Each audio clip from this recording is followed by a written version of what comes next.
Hello every one. ഇന്നുണ്ടല്ലോ എൻ്റെ favourite മധുരക്കിഴങ്ങും കാച്ചിലും പുഴുങ്ങിയത്. ഇത് പുഴുങ്ങാൻ എല്ലാവർക്കും അറിയായിരിക്കും, എന്നാലും ഞാൻ പറഞ്ഞുതരാം. ആദ്യം ഇതിൻ്റെ തോലൊക്കെ ചെത്തി കഷ്ണങ്ങളായി മുറിച്ച് കഴുകി വൃത്തിയാക്കി കുക്കറിലിടുക.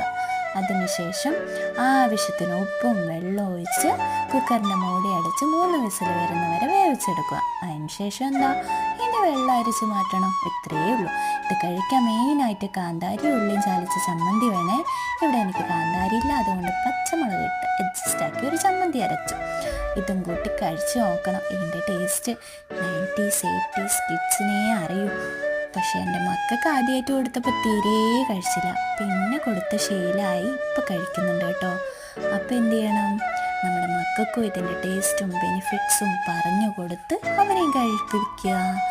ഓക്കെ, അപ്പം ശരി. Stay happy, stay healthy. Tata, bye bye.